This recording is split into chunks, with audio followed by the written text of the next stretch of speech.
Y ahora pasamos a dos invitados vinculados al mundo de la educación, pero que están presentes porque nos van a compartir sus conclusiones respecto a 4 experiencias exitosas de educación básica en escuelas unidocentes y multigrado rurales, que buena falta nos hace conocerlas porque es el sector más, digamos, con peores indicadores de logros de toda la educación peruana.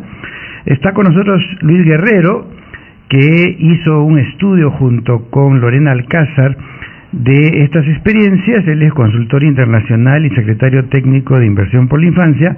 Y está también con nosotros Lucho Bustamante, que ha sido rector de la UPC, actualmente es consultor en asuntos de comunicación y particularmente cercano a IPAE, que es una de las instituciones que ha sido estudiada en este estudio del que nos va a hablar Lucho Guerrero, junto con el proyecto Aprendes, Fe y Alegría y PROMEP, más las escuelas exitosas de IPAE. Así que bienvenidos a ambos. Gracias, y Lucho, los dos Luchos, pero empezamos con Lucho Guerrero. ¿Qué tiene de exitoso estos 4 programas, estas cuatro experiencias? ¿Por qué las denominamos exitosas? Porque han conseguido resultados allí donde la política pública ha fracasado sistemáticamente. Es decir, han conseguido en 4 años de intervención lograr que el promedio de rendimiento en un tema tan sensible, por ejemplo, como es comprensión lectora, pase a, digamos, casi 6 niños de cada 10 con niveles satisfactorios, ¿no? Hablando de los primeros grados. Tomando en cuenta que lo normal es menos de 1. Tomando en cuenta que lo normal es menos de 1, exactamente, ¿no? Ha sido 1 cada 20. Ese es el promedio histórico de rendimiento en la escuela rural. Y si hubiera que, digamos, precisar qué hace que esto funcione mejor que las políticas públicas, porque hay que tomar en cuenta que en el caso Fe y Alegría es una red donde hay una entidad privada, pero que tiene apoyo del Estado en cuanto a las plazas docentes. En el caso de Aprendes, construyendo escuelas exitosas y PROMEP, más bien son organismos internacionales o empresas, sobre todo mineras, las que aportan dinero para que éstas sean como operadores de la promoción, del mejoramiento de la calidad de la educación, ¿no es cierto? Entonces, ¿qué cosas dirías tú que hacen que este mecanismo, este sistema, produzca mejores resultados que lo que está ocurriendo con las políticas públicas? Bueno, cuando me propusieron, digamos, hacer este análisis de estas 4 experiencias, me pareció muy interesante porque conforme tú haces una inversión en cada una de estas 4 experiencias, te das cuenta que no hay una sola manera de hacer bien las cosas. Son 4 abordajes distintos, pero en los 4 casos hay un marco común. Hay ciertas premisas comunes que tú no las encuentras en la política pública y que es importante destacar. En primer lugar, yo creo que en los 4 casos hay una convicción absoluta de que los niños de la escuela rural tienen derecho a recibir una educación de calidad. Y es por eso que en los 4 casos tú encuentras equipos trabajando con absoluta seriedad y dedicación. No son grupos humanos que tienen en sus manos 50 tareas simultáneamente, sino que su tarea es hacer remontar la escuela rural.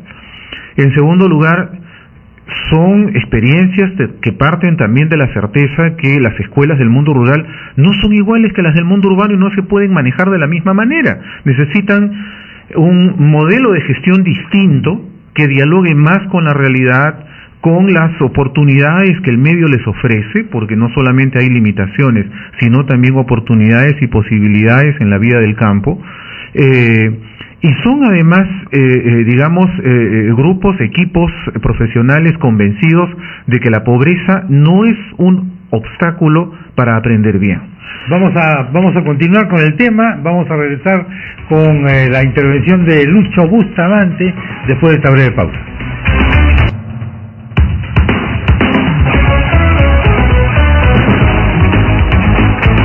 Seguimos entonces en esta conversación sobre experiencias exitosas en escuelas unidocentes y multigrado rurales, que comprende el proyecto de Aprendes, Escuelas Exitosas de IPAE, Fe y Alegría y PROMEP.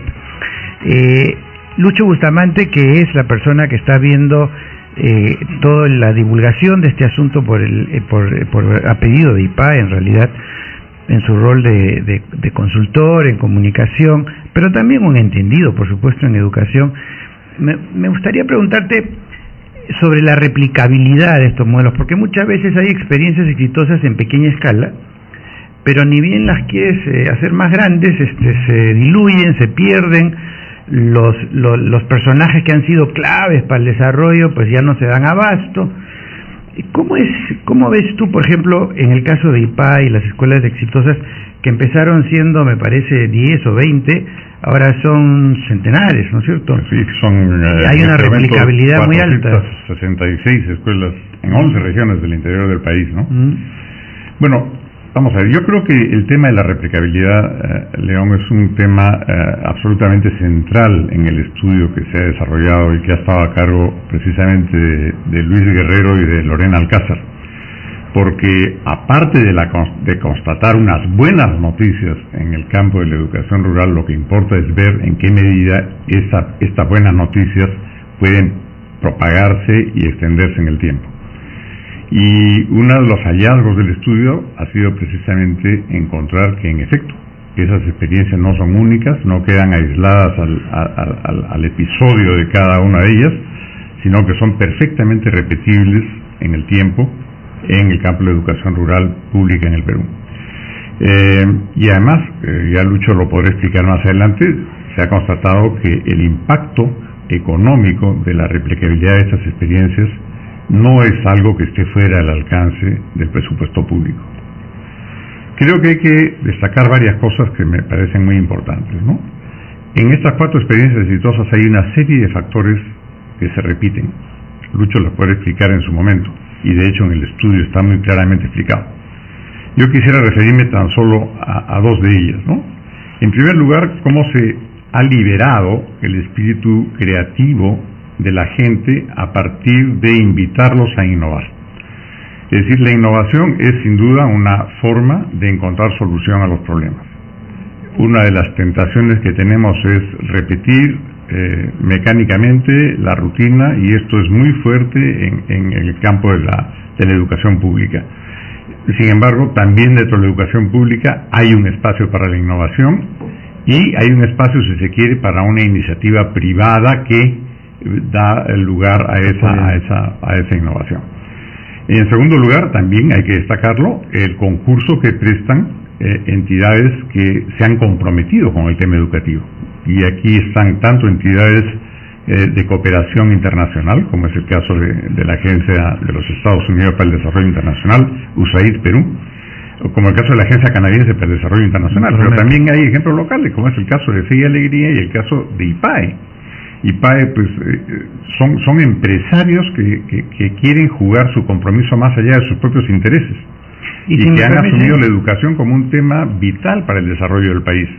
Y en ese si me permites, claro, hay una tercera conclusión fundamental, y es que en el corto plazo se puede elevar rápidamente el desempeño de los niños si es que están bien acompañados. Clarísimo, ¿no? En el caso, por ejemplo, de Aprendes, cómo se ha logrado que mientras las escuelas públicas en general solamente concluía la primaria un 37%, luego de 4 años, apenas luego de 4 años, ese porcentaje ha llegado a la mitad, 48%. Y además el salto que mencionaba Lucho, ¿no? De 5% de nivel satisfactorio a casi 60%. Exacto. ¿Cómo se hace para alimentar a estos maestros? Porque no hay mejora educativa sin mejora de los maestros, eso me parece que es bastante claro, y a maestros que normalmente en áreas rurales están como dejados de la mano de Dios. Ahora parece que se ha mejorado un poco. Cuando yo iba a hacer algunos reportajes para la televisión sueca hace muchos años, para cobrar esos maestros que estaban en las alturas de la provincia de Estinar en el Cusco, era una hazaña, y casi preferían trabajar sin cobrar, porque cobrar era más caro que el sueldo que iban a recibir. Y a pesar de eso se logra motivar a un ser humano, a un maestro. ¿Cómo se hace? Los testimonios de los profesores son realmente conmovedores, ¿no? Porque después de 4 o 5 años ellos pueden comprobar cómo han progresado sus niños. Y ellos dicen, yo antes, los padres de familia se llevaban a los chicos a otros colegios, ahora los están regresando porque se dan cuenta que yo estoy haciendo bien mi trabajo, ¿no? La fórmula no tiene nada de mágico, simplemente es tomar las cosas en serio. En primer lugar, digamos, en todos estos casos, los profesores de estas escuelas son profesores acompañados, es decir, reciben una visita constante de personal debidamente preparado que los asesora en el aula. En segundo lugar, las escuelas se visitan en este espíritu de aprender del que hace mejor las cosas.